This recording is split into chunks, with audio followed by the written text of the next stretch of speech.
will begin. Okay, section overview, what I'm going to be going over today. Let's see. There we go. Stability, mixing, and winds. Those are the three factors, for the most part, when we're putting together our weather forecast to determine whether it's going to essentially be a good burn day or not. Also, air quality. But generally speaking, these are the three kind of the key things that we're looking for. We're going to go over those. Also going to go over the morning allocation sheet, which Kai went over. I'll go into just a little bit more depth, and then some tools for decision making that we like to use, and they're all public websites, so you have the opportunity to also access these at your discretion, your leisure. So biggest thing is atmospheric motion, and basically it's air movement, whether it's horizontally or vertically. The lack of any type of air movement is going to create smoke or air quality issues. And so when we're looking at whether it's going to be a good bird day or not, obviously the better or the lower stability, which would create better mixing, is what we're always looking for. Standard atmosphere, basically from the surface on up, all the way up to, in our case, roughly 5,000 feet or so. In a perfect scenario, it would be, warmer at the surface, the sun heats the ground, warms up the ground, and then thus warms the air just above it. But as you increase in your altitude or elevation, typically it will get colder, but not all the time. So in a standard atmosphere, in a perfect world, this is what we're looking for. But the world is not perfect, as we all know, and neither is the atmosphere. So what happens is that we've got temperatures, especially at night and early morning, will cool. And the air above it, in some cases, a couple hundred feet, will not cool as fast, if at all. And so we've got what we call inversions, where temperature increases with height, and this actually acts like a lid on the atmosphere. It does not allow for vertical mixing to occur at all. Air or smoke that does rise up a couple hundred feet and it hits that inversion will just kind of squash around and kind of plume off into both directions. So this type of atmosphere does not allow for any type of mixing to occur. And most of our mornings in the summer, even in the fall, and certainly actually all year round, we could see this type of atmosphere, and it does not really promote burning or good mixing conditions at all. So the way that we get our morning stability here is we take a look at our 3,000 foot temperature, and we do that in two different locations, here in Sacramento and then also in Red Bluff, and we'll average out the two, which will give us our morning stability. And so the one in Red Bluff, we do have an air, what we call an APOB, airplane pilot observation. And so he or she will go up and take, and I'll show you an example of that here in a little bit, but we'll take the 3,000 foot temperature minus the surface temperature. Unfortunately, we don't have that luxury here in Sacramento, so we'll use a couple of different models and we'll compare that to the Oakland sounding at the airport that the National Weather Service sets off. It's a balloon sounding that goes up to over 10,000 feet above the atmosphere, above the ground. And so we'll compare that and see how well the model does. But typically, above 2,000 feet here in the Sacramento Valley, it's going to be fairly similar, maybe a degree or two, a couple degrees off from the Oakland sounding. But typically, it's a good tool. Inversions, we've got several different kinds here in the Sacramento Valley. Radiation is our most typical one. The marine one is obviously closer to the coast. We do get marine inversions that will come through the delta, but overall, that is, obviously, down or along the coastal regions. A subsidence inversion happens when we have a large, very strong area of high pressure aloft. As air, typical with areas of high pressure, air will actually sink. And as it sinks, it warms. And then, so as it warms, and then there's cooler air at the surface, there you've got your subsidence inversion. And then a frontal inversion, which I'll go into more detail right now, or in the next couple slides. So radiation inversion, like I said, this is typical for this particular, for our area. We've got temperature increasing with height, and basically what happens is that during the day, we've got a good amount of daytime warming, and it will warm up the surface, thus warm the layer just above the surface. And then later on that afternoon or evening, temperatures will cool off considerably, but just above the surface, it stays fairly warm or warmer than the surface. So that's what we call radiation inversion. And there's kind of like what it looks like. It can look like with low clouds and fog above that radiation inversion, and above it can be clear skies. Marine inversion, cooler marine air, prevailing winds onshore will push onshore, and because colder air is more dense, will sink and stay closer to the ground, it will push the warmer air from the land up and over it and create that marine inversion right near the coast. And there's another example of that from a cloud picture. Frontal inversion acts almost very similar to a marine inversion, but it is being propelled by a front or area of low pressure or system. And so the colder air acts again much denser and will sink and push the warmer air up above. So if you have a plume, or in this case a smokestack, the air will rise, but then once it hits that warm layer, it will just kind of peter off and plateau. And lastly, a subsidence inversion with areas of high pressure.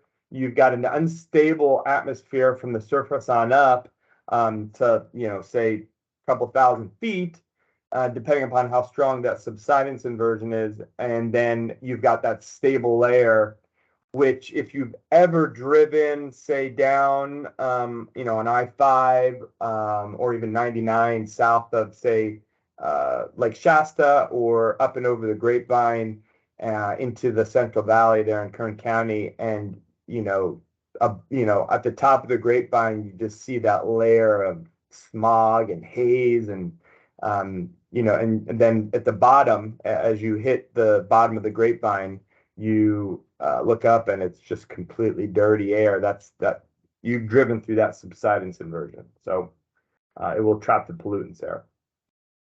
But in a perfect scenario, we look forward to an unstable atmosphere where the temperature at the surface is warmer than the temperature aloft, and we call that an unstable atmosphere. It encourages vertical mixing, and typically late morning throughout much of the afternoon hours throughout the valley, even in the summertime, after the inversions mix out, we have a fairly good unstable atmosphere. It may only last a couple hours before, say, the sun sets, especially as we head on into the shorter daylight hours in the next, couple months or so.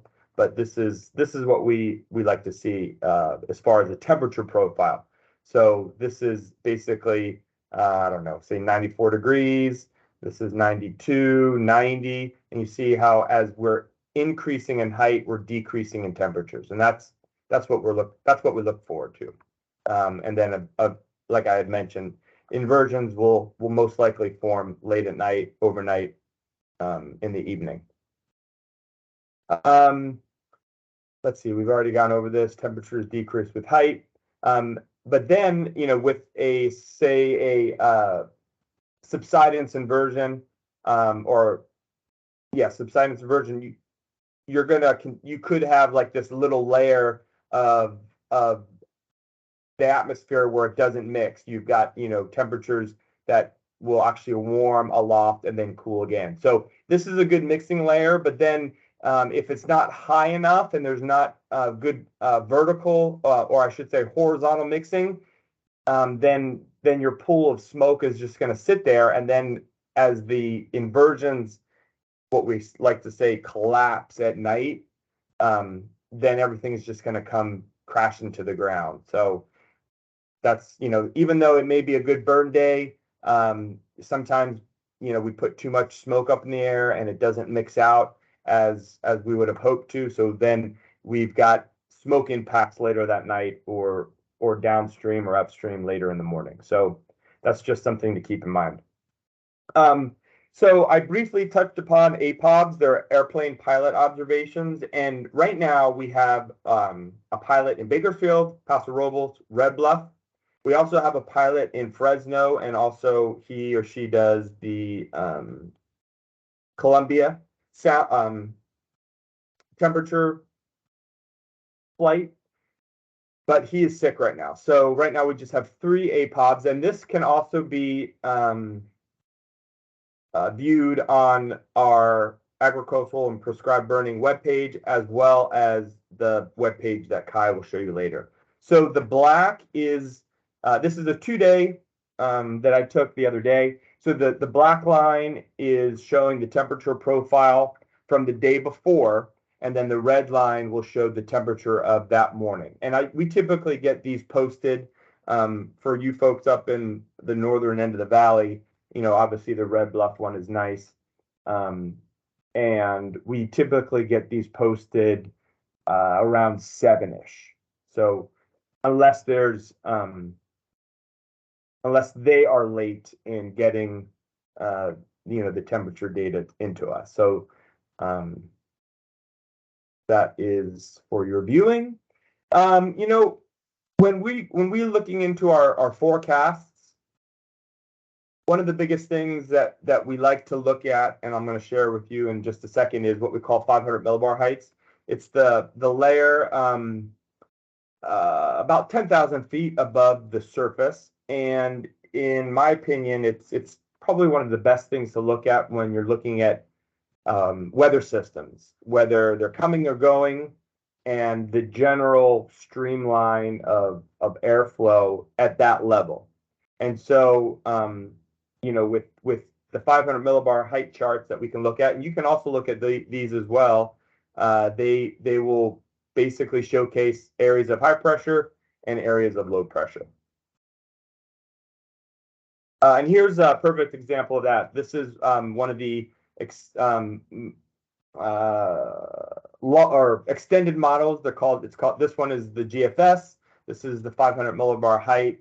And the shading is indicative of what we call vorticity, which is essentially the spin up of air in the atmosphere.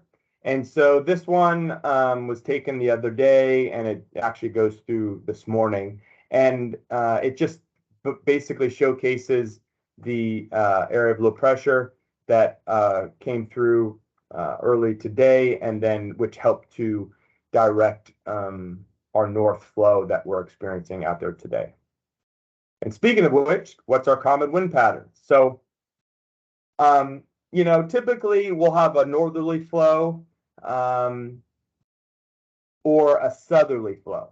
Every now and then, depending upon which, we get kind of a rogue area of high pressure that kind of back builds from the east to the west. We may get more of a southeasterly, or we may get more of an easterly flow, or sometimes we'll get a system coming in from the southwest which will kind of, bring in some different airflow patterns. But typically speaking, we've got our north winds that will happen behind a trough or a front. And a lot of times when we get active north winds and, declare either a no burn day or restricted fields, it'll happen because of what we call these inside sliders. And we talk about these a lot, where you've got an area of high pressure that is kind of situated off the coast of California or the West Coast.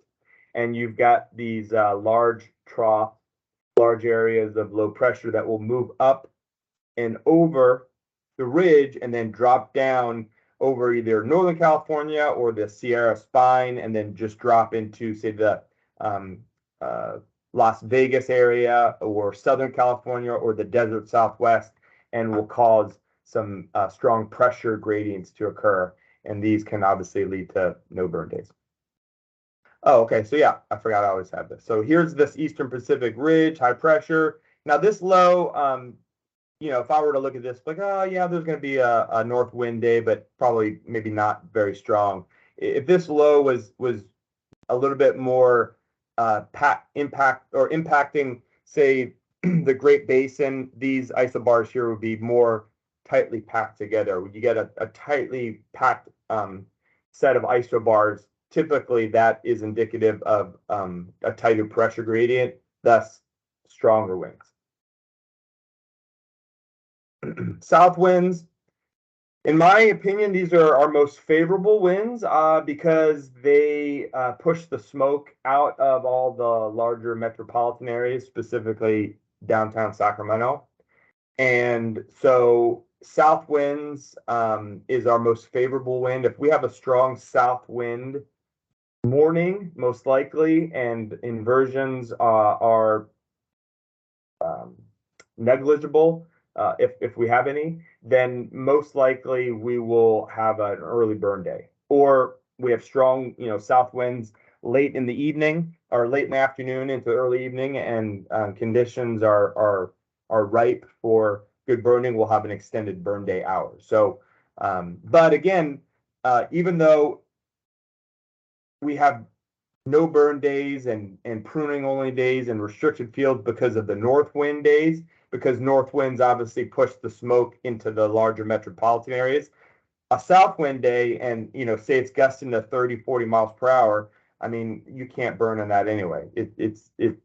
Conditions could get a little bit out of control. So they all, if you've ever heard that saying, there's too much, too much of a good thing is just that, too much of a good thing. Too much wind is too much wind. So morning allocation sheet, Kai touched upon this. And what we do is we'll put our burn day decision above 3,000 feet. Doesn't really affect the valley, but it's good to know. We'll put our morning stability, and when we've already talked about how we calculate that, we calculate what the analysis chart indicates our 500 millibar chart or 500 millibar height is in decameters, and our wind speed. And our wind speed is derived from BuffKit. It's derived from CANSAC models. And so we'll take an average of that, average rainfall, and that will go into the basin-wide allocation equation, as well as the air quality factor from the 0 to 6 a.m. Average. And we'll spit out a theoretical equation that the atmosphere can hold as far as burning acreage-wise. And we like to err on the side of caution, because we can always increase our allocation. We can always increase your acreages, whether it's, and I'm talking about during non-fall burns, because during the fall burn season from September 15th through the end of November, if you have any acreage question issues, Western Weather is your first contact. Outside of those dates, email us or contact us through Teams, and we can always increase your acreages. So morning allocation sheet goes over the highest 24-hour average, but this is really the big number, the 0 to 6. That will really dictate the PM 2.5 concentrations, and if this value here, the average if the average right here is over 27, or excuse me, if your district is over 27 micrograms per cubic meter, then your allocation acreages will be reduced. And then we also put in some cautionary comments. And like Kai had mentioned, we're looking at the same weather stuff, Western weather, and our group of meteorologists. It's myself and right now two other forecasters. So we're looking at the same stuff. Our comments are going to be very, very similar to Western weathers. Now, one thing typically, this does encompass part of the fall burn season, but this is generally right outside of the fall burn season. So from June 1st to October 31st, and in fact, I think today probably should have been one, but it was a no burn day anyway, so it really doesn't matter due to the winds. But we have no burn days due to an excessive amount of ozone being forecasted by the Spare the Air folks. So if and when you ever read this, that it is a SFO burn day, no burn day, this is why.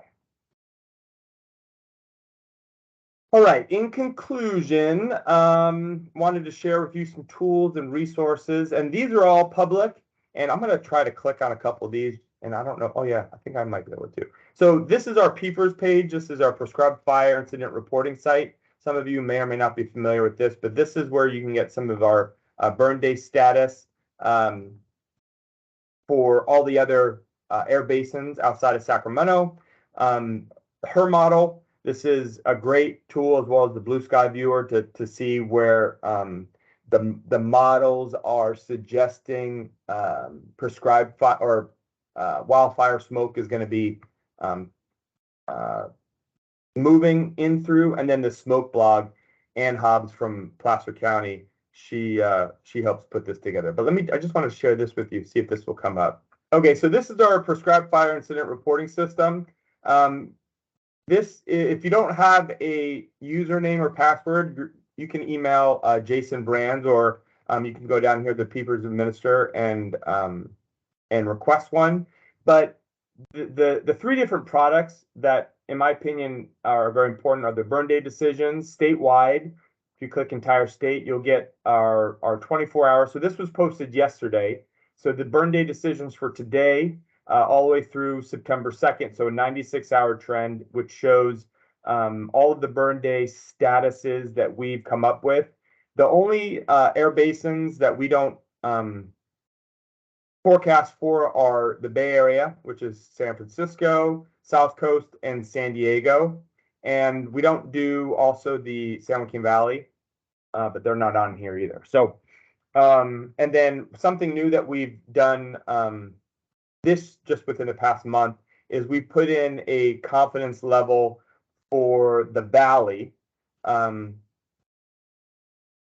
to 92 hours or 96 hours. So, but I think tomorrow may actually be probably not favorable due to the increase in PM. But anyway, this right here is a more of a confidence factor. It's not a actual forecast. This is the forecast. This was posted obviously this morning from another forecaster.